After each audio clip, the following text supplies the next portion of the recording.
بسم اللہ الرحمن الرحیم وبہ نستعین انہ خیر ناصر ومعین وصلی اللہ علی محمد وآلہ الطاہرین۔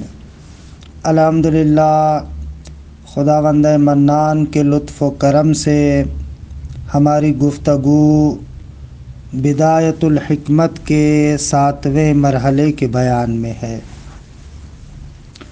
7ویں مرحلے میں 6ٹھی فصل کہ جس کے اندر ہم اقسام فاعل کو ذکر کر رہے تھے۔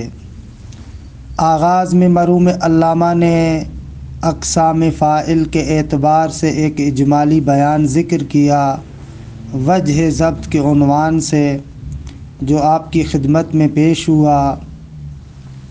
اس کے بعد تفصیلی طور پر فاعل کے اقسام کو ذکر فرمایا کہ تفصیلات میں ہم فاعل کے 4 اقسام کو آپ کی خدمت میں پیش کر چکے ہیں۔ 5ویں قسم جو یہاں پر علامہ ذکر کرتے ہیں وہ ہے فاعل بالقصد۔ فاعل بالقصد اس طریقے سے ہے کہ فاعل کو اپنے فعل کا علم ہے، اور وہ علم بھی فعل سے پہلے ہے، یعنی ایسے نہیں ہے کہ وہ علم فعل کے مرتبے میں ہو، وہ تو اپنی جگہ پر ہے، لیکن اس فعل کے مرتبے سے پہلے بھی فاعل اس فعل کا علم رکھتا ہے، لیکن اس علم کے علاوہ ایک جداگانہ چیز ارادہ بھی ہے۔ درست ہے، ایک داعی اور انگیزہ بھی ہے۔ فقط علم اس فعل کو ایجاد کرنے کے لیے کافی نہیں ہے، بلکہ جداگانہ انگیزہ بھی ہے۔ اس انگیزے کے تحت فاعل آ کر اس فعل کو انجام دیتا ہے، اسے کہتے ہیں فاعل بالقصد۔ جیسے عام طور پر انسان کے افعال اختیاریہ ہیں۔ جب میں کسی فعل کو انجام دینا چاہتا ہوں، پہلے میں اس فعل کا تصور کرتا ہوں، پھر اس کی تصدیق کرتا ہوں، پھر شوق پیدا ہوتا ہے، شوق مؤکد ہوتا ہے، پھر ارادہ کرتا ہوں، یعنی پھر ارادہ کرتا ہوں، اور اس کے بعد میں فعل کو انجام دیتا ہوں، عضلات کو حرکت دیتا ہوں، تو یہ فاعل بالقصد کہلاتا ہے۔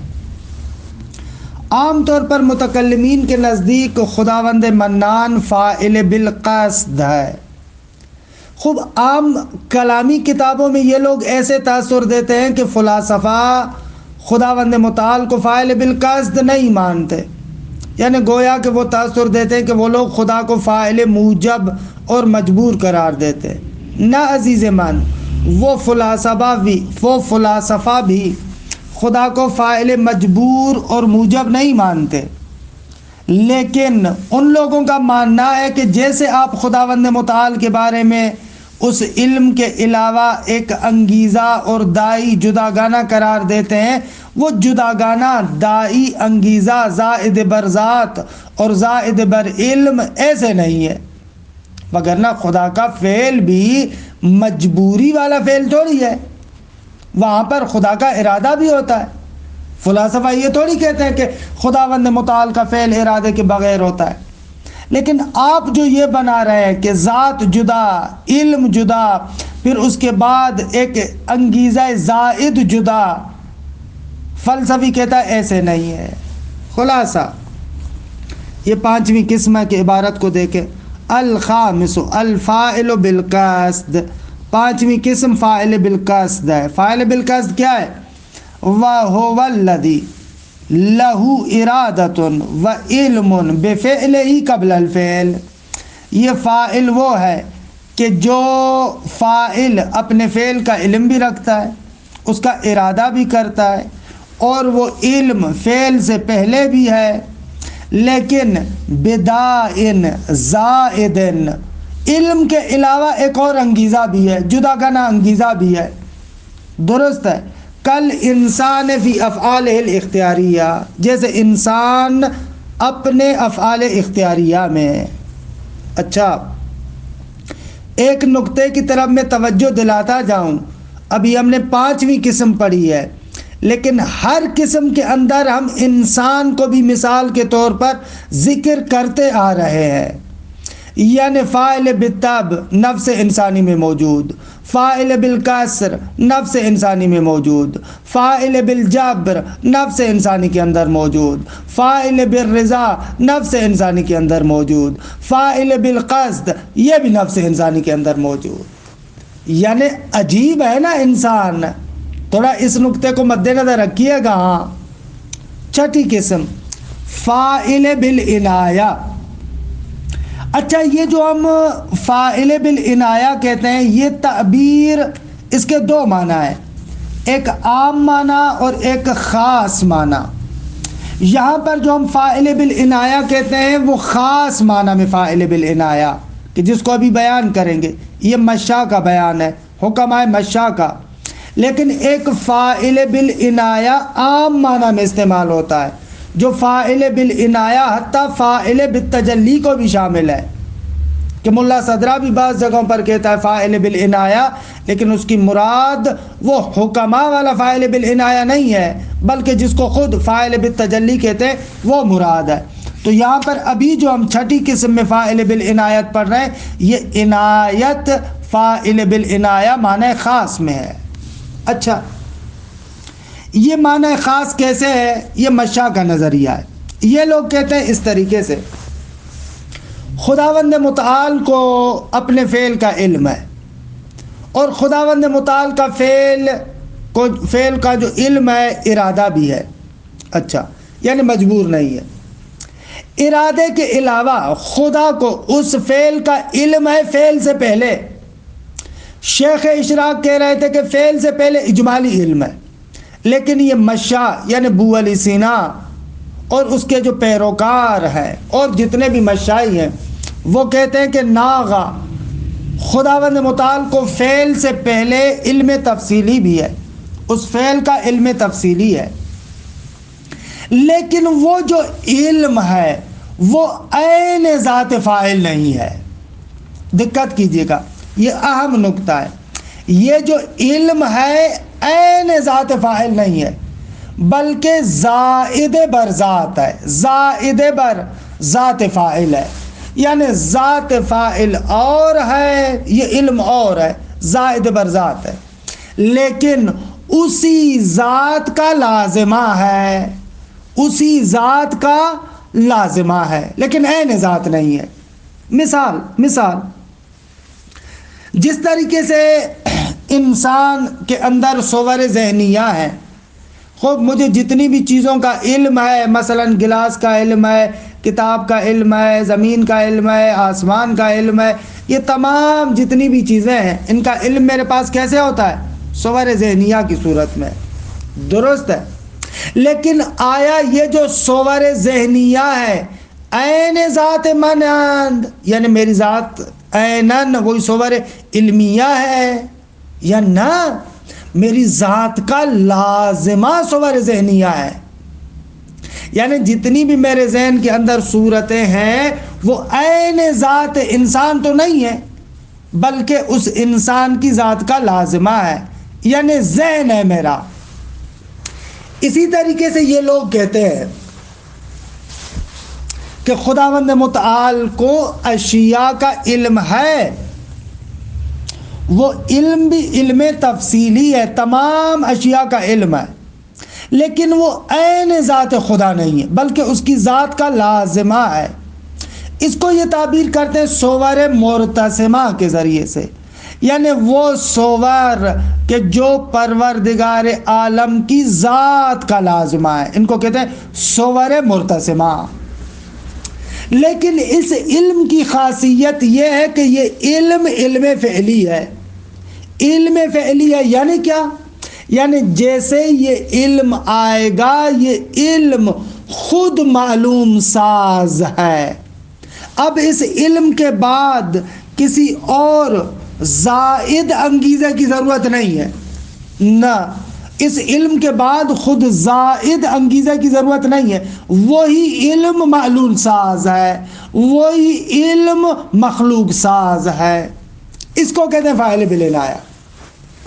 اچھا، اس کی مثال مرحوم علامہ دیتے ہیں، جیسے فرض کریں ایک انسان کسی پہاڑ کی چوٹی پر کھڑا ہو، خوب مجھ جیسا ڈرپوک انسان کسی پہاڑ کی چوٹی پر کھڑا ہو، جیسے ہی نیچے دیکھتا ہے اور اپنے ذہن میں تصور کرتا ہے میں گر جاؤں گا تو فوراً گر جاتا ہے۔ اب یہ جیسے ہی توہم کیا نا اس نے گرنے کا، ذہن کے اندر یہ جیسے ہی صورت آئے فوراً گر جائے، اس کو کہیں گے فاعل بالعنایہ۔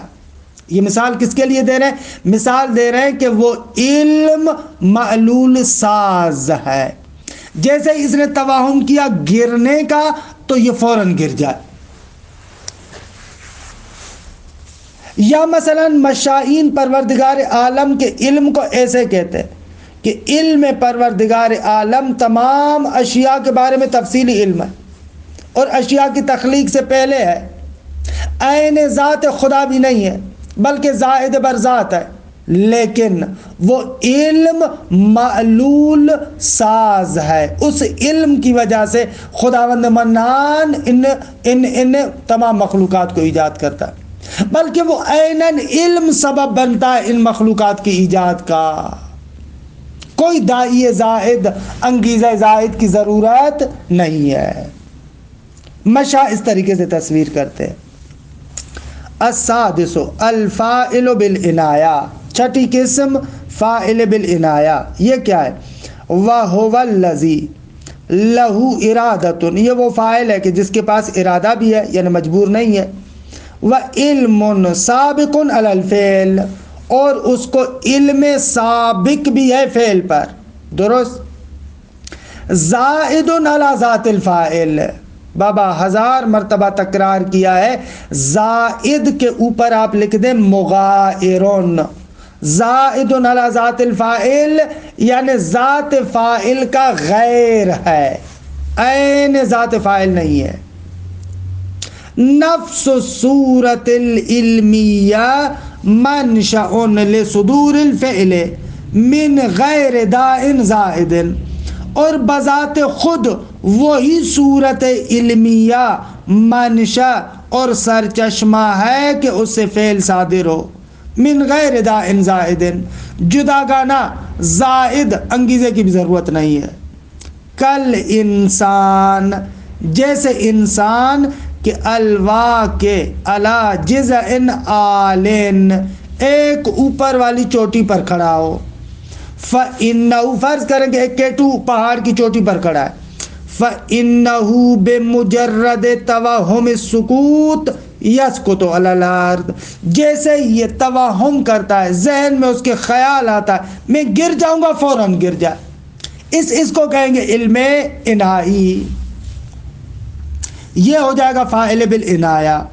وَكَالْ وَاجِبِ فِي إِيجَادِهِ عَلَى قَوْلِ الْمَشَائِينَ، مشائین کے نزدیک پروردگار عالم اپنی ایجاد میں فاعل بالعنایہ ہے۔ یعنی کیا فاعل بالعنایہ ہے؟ یعنی پروردگار عالم جو عالم کو تخلیق کرتا ہے اس کا ارادہ بھی کرتا ہے، اس عالم کی تخلیق سے پہلے اس کو عالم کا علم بھی ہے، اور وہ علم بھی علم تفصیلی ہے، لیکن اس علم تفصیلی کے بعد جداگانہ اور انگیزے کی ضرورت نہیں ہے، بلکہ وہ علم معلول ساز ہے۔ یہ ہو گیا چھٹی قسم فاعل بالعنایہ۔ ساتویں قسم ہے فاعل بالتجلی۔ اچھا، فاعل بالتجلی یہ ملا صدرہ کا نظریہ ہے۔ ملا صدرہ ایسے کہتے ہیں، ملا صدرہ کہتے ہیں کہ یہ فاعل وہ ہے کہ جس کو ارادہ بھی ہوتا ہے، جس کو فعل کا علم بھی ہے، اور فعل سے پہلے اس کو علم بھی علم تفصیلی ہے، لیکن فاعل بالعنایت سے جدا فقط اس نقطے میں ہوتا ہے کہ وہ جو علم تفصیلی ہے عین ذات ہے۔ فاعل بالعنایت والا کہہ رہا تھا وہ جو علم تفصیلی ہے عین ذات نہیں ہے، وہ ذات کا لازمہ ہے، لیکن ملا صدرہ کہتے ہیں کہ ناغا جان وہ جو علم تفصیلی ہے عین ذات ہے، زائد بر ذات نہیں ہے۔ اچھا خوب، پھر یہ کس طریقے سے خدا کے مورد میں آپ جاری کریں گے؟ اگر خداوند منان کو تمام اشیاء کا علم تفصیلی ان کی ایجاد سے پہلے ہے اور وہ علم تفصیلی بھی مقام ذات میں ہے اور عین ذات ہے، اس سے تو تکسر لازم آئے گا۔ جبکہ ہم کہتے ہیں کہ ذات باری تعالی بسیط ہے، ابسط البسائط ہے، تو یہ مسئلہ کیسے حل کریں گے؟ اس مسئلے کو ملا صدرہ اپنے اور مبنا کے ذریعے سے حل کرتے اور اس شے کو نام دیتے ہیں یہ پروردگار عالم کا علم اجمالی در عین کشف تفصیلی ہے، کہ یہ نقطہ سمجھنے والا ہے۔ دیکھیں، ایک مرتبہ ہم علم اجمالی کہتے ہیں اور اجمالی سے مراد یہ ہوتی ہے کہ بابا مجمل طریقے سے، مبہم طریقے سے ایک چیز کا علم ہے، تھوڑا علم ہے تھوڑا جہل ہے۔ آپ علم اصول میں پڑھتے ہیں نا علم اجمالی علم تفصیلی کے مقابلے میں، وہاں پر جو علم اصول میں آپ علم اجمالی پڑھتے ہیں نا، یعنی علم بالجامع، جامع کا علم ہے لیکن اس کے اطراف میں جہالت ہے۔ مثال، جمعے کے دن ظہر کے وقت آپ کو پتہ ہے کہ ایک نماز آپ کی گردن پر ہے، ایک نماز آپ کی گردن پر ہے، یہ علم ہے، لیکن آپ کو پتہ نہیں ہے کہ وہ نماز جمعہ ہے یا نماز ظہر ہے۔ ایسے موارد میں علم اصول میں کہتے ہیں علم اجمالی، یعنی علم بالجامع۔ جامع کا علم ہے کہ ایک نماز میری گردن پر ہے لیکن اس کے اطراف میں جہالتیں پائی جاتی ہیں، بابا پتہ نہیں وہ جمعہ ہے یا ظہر ہے۔ یہاں پر جو ملا صدرہ علم اجمالی کہہ رہے ہیں یہ علم اصول والا علم اجمالی نہیں ہے کہ جس کے ارد گرد جہالتیں بھٹکتی ہیں، نہ وہ والا علم اجمالی نہیں ہے۔ وہ علم ایسا ہے جو محفوظ ہے چند جہالتوں سے، ایسا علم ہے وہ علم اصول والا علم اجمالی کہ جہاں پر جامع کا علم ہے لیکن اطراف کی نسبت سے جہالت ہے۔ خدا کے بارے میں جب ہم علم اجمالی کہتے ہیں تو مراد ایسا علم اجمالی نہیں ہے، بلکہ علم اجمالی یعنی بنحو بساطت، ایک شیء بسیط جو اپنے اندر تمام تفصیلات کو رکھے ہوئے ہے، یعنی یہ علم اجمالی ہے، یعنی وجود بسیط کی شکل میں ہے۔ وہ جو متن ہے وہ متن بسیط ہے، وہاں پر جتنے بھی حقائق ہیں وہ متراکم طریقے سے انباشتہ ہے، ساری کی ساری حقائق بناوے جمعی اس کے اندر موجود ہیں سارے کی ساری تفاصیل، تمام تفصیلات ہیں، لیکن وہ جو متن خارجی ہے وہ متن خارجی وجود بسیط ہے، ایک ہی وجود جمعی بسیط تمام تفصیلات کو لیے ہوئے، وہاں پر کوئی تکسر نہیں ہے لیکن تمام چیزیں ہیں۔ اچھا، اس کی کوئی مثال دیں گے آپ؟ جی ہم آپ کو مثال دیتے ہیں۔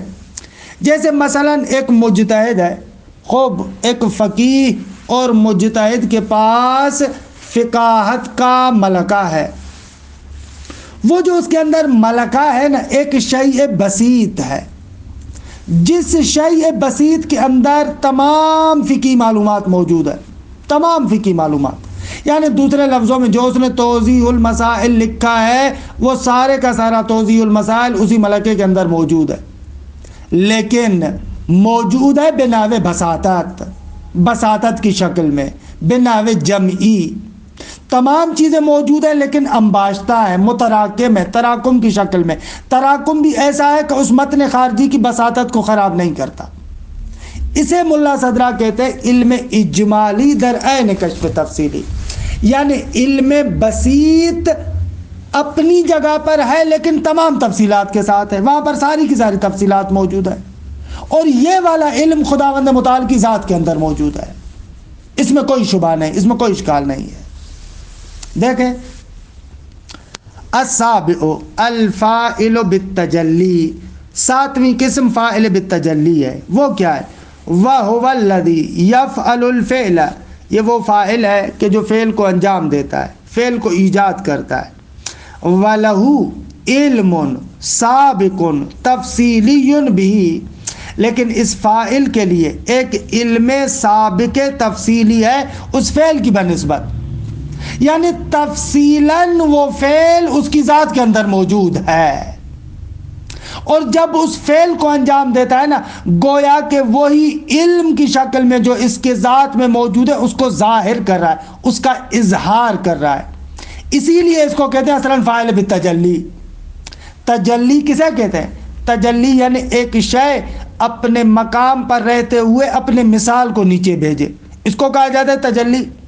جیسے مثلا استاد جب شاگرد کو پڑھاتا ہے تو علم اس کے ذات کے اندر موجود ہے، لیکن الفاظ کے ذریعے سے، اپنے بیان کے ذریعے سے، اپنے درس کے ذریعے سے اس علم کو اظہار کرتا ہے۔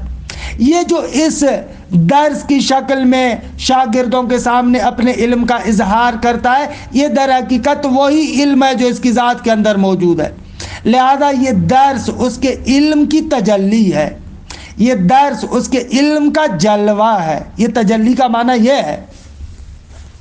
تو اب یہاں پر بھی ہم یہی کہتے ہیں فاعل بالتجلی ایسا فاعل ہے کہ جس فعل کو ظاہر کر رہا ہے وہی فعل اس کی ذات کے اندر موجود ہے علم کی شکل میں، وہی فعل اس کی ذات کے اندر موجود ہے علم کی شکل میں۔ اب اس شے کو جب ظاہر کرتا ہے تو فعل کی شکل میں ہمارے سامنے لاتا ہے۔ لہذا یہ بھی سمجھ میں آ گیا کہ اس کو فاعل بالتجلی کیوں کہتے ہیں۔ وَلَهُ عِلْمٌ سَابِقٌ تَفْصِيلِيٌّ بِالْفِعْلِ بِهِ بِالْفِعْلِ هُوَ عَيْنُ عِلْمِهِ الْإِجْمَالِيِّ بِذَاتِهِ، اور یہی علم سابق تفصیلی عین علم اجمالی ہے، یہی کہ اس کو اپنی ذات کا علم ہے، یعنی تمام معالیل کا علم ہے، کیونکہ وہ ایک ایسی ذات ہے بنحو البساطت جو تمام کمالات کا جامع ہے، کہ انشاءاللہ اس کی بقایا تفصیلات علم الہی کی بات میں ذکر کریں گے کہ قاعدہ بسیط الحقیقت اسی جگہ پر ہے۔ مثال دے، مثال انسان کی، کن نفس الانسانیت المجردہ، جیسے نفس انسانی، انسان کا جو نفس مجرد ہے، فَإِنَّهَا لَمَّا كَانَتْ الصورت الاخیرۃ لنوعها، اب 5ویں مرحلے میں ہم نے ذکر کیا کہ نفس ناطقہ انسانیہ انسان کے لیے صورت اخیر ہے، نوع اخیر ہے، 5ویں مرحلے میں تفصیل سے ذکر کیا، اس کا تکرار نہیں کروں گا۔ جب یہ صورت اخیر ہے یعنی فصل اخیر ہے اپنی نوع کے لیے، کانت علی بساطتها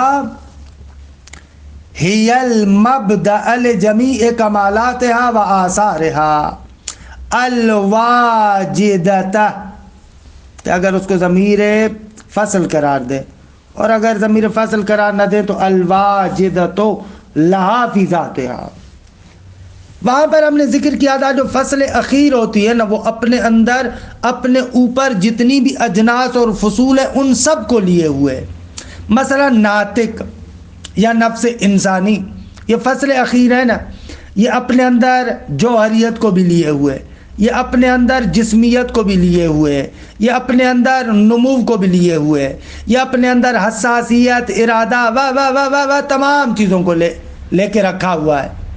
اسی نفس ناطقہ نے جو بنحو بسیط ہے، اوپر والے جتنے بھی کمالات اجناس و فصول سب اس کے اندر موجود ہیں۔ یہ 5ویں مرحلے میں توضیح دے چکا ہوں، لہذا تکرار نہیں کروں گا۔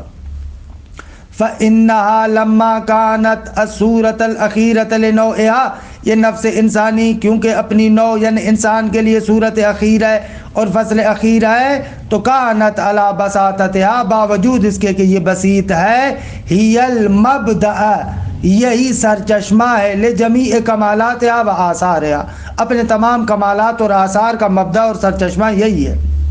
الواجدۃ لہا فی ذاتہا، ان تمام کمالات اور آثار کو اپنی ذات کے اندر رکھے ہوئے ہے، جتنے بھی کمالات ہیں اس ذات نفس کے اندر مندرجن موجود ہے، درست ہے۔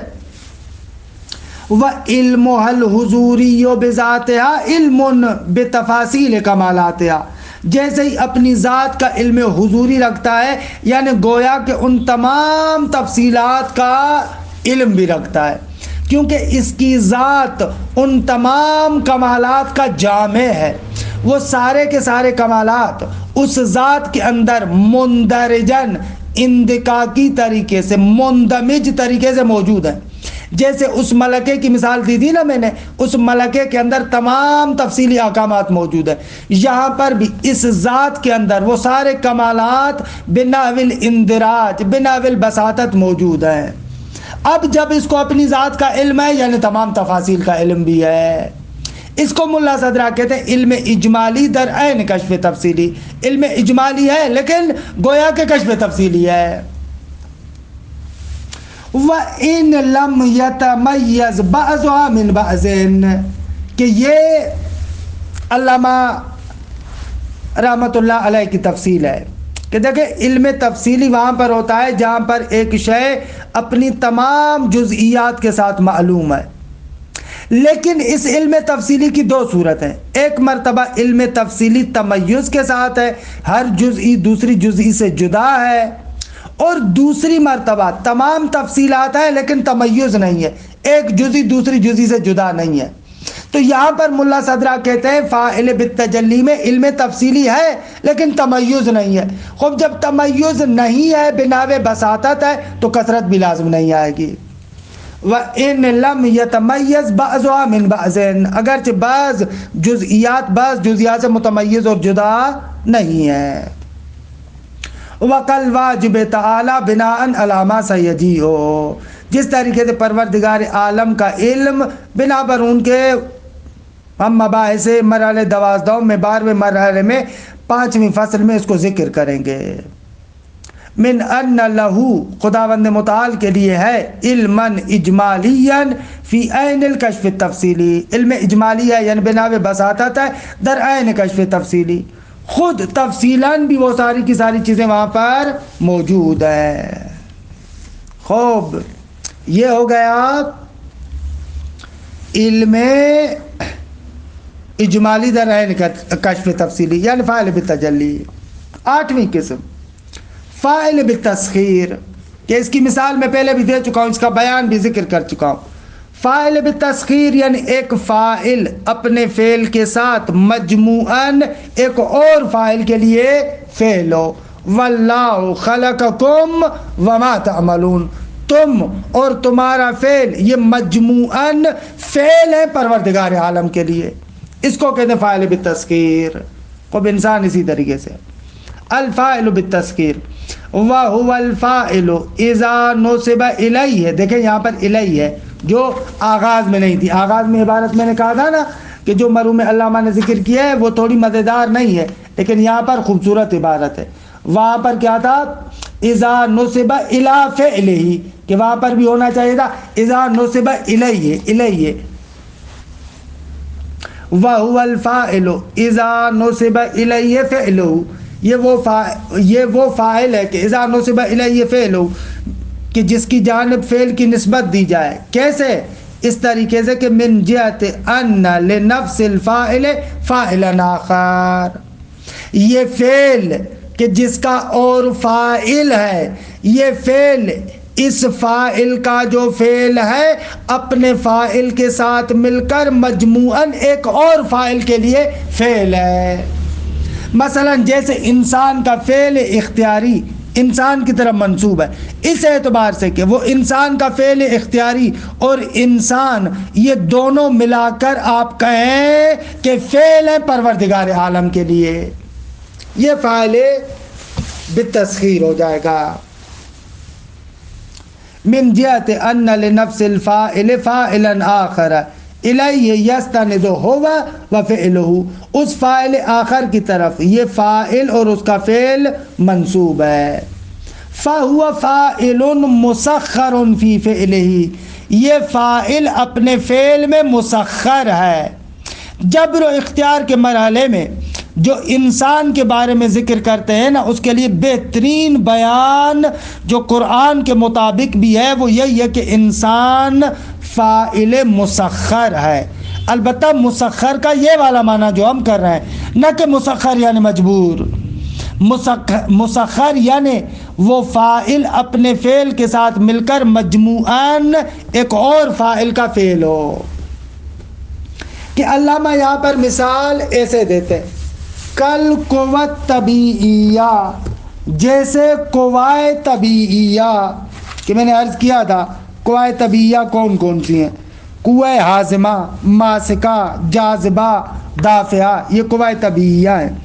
والنباتیہ، اور قوہ نباتیہ کہ عرض کیا تھا قوہ مولدہ، قوہ نامیہ، قوہ غازیہ، یہ ہو جائیں گی قوہ نباتیہ.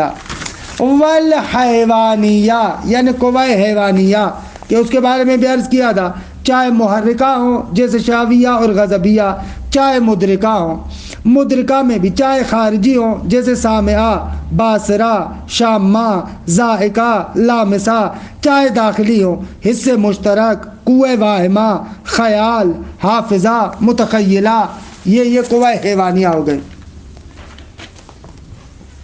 یہ ساری کی ساری قوہ، چاہے قوہ طبیعیہ ہو، چاہے نباتیہ ہو، چاہے حیوانیہ ہو، یہ ساری کی ساری قوہ المسخرۃ فی افعالہا للنفس الانسانیہ، یہ قوہ اپنے افعال کے ساتھ نفس انسانی کے سامنے مسخر ہے. روشن ہے مطلب کہ انشاءاللہ روشن ہونا چاہیے. وَكَلْ فَوَائِلِ الْكَوْنِيَّةِ الْمُسَخَّرَةِ لِلْوَاجِبِ تَعَالَى فِي أَفْعَالِهَا، جس طریقے سے یہ فوائل کونیہ، اس کائنات کے اندر جتنے بھی فاعل ہیں وہ پروردگار عالم کے سامنے ایسے ہی ہے. وہ جتنے بھی فوائل ہیں اپنے فعل کے سامنے، اپنے فعل کے ساتھ ملا کر خداوند متعال کا فعل ہے. جبرائیل اپنے فعل کے ساتھ، دونوں مجموعاً فعل خداوند متعال ہے. تمام شد. آخر میں مرحوم علامہ ایک نقطہ ذکر کرتے کہ یہاں پر اس کی تفصیل نہیں ذکر کرے. علامہ فرماتے ہیں کہ ہمارے نزدیک فاعل بالجبر اور فاعل بالعنایہ، فاعل بالقصد سے جدا گانا کوئی قسم نہیں ہے. نہایہ میں ذکر کرتے ہیں جس کو آپ فاعل بالجبر کہتے ہیں وہ بھی در حقیقت وہی فاعل بالقصد ہے. کیونکہ آغا فاعل بالجبر میں آپ نے کیا کہا کہ خوب انسان کو کوئی اور بندہ آ کر مجبور کرے، خوب کوئی اور بندہ آ کر مجبور کرے انسان فعل کو انجام دے، آپ اس کو کہتے ہیں فاعل بالجبر. لیکن دقت فلسفی کے ساتھ دیکھیں یہاں پر بھی یہ مجبور نہیں ہے.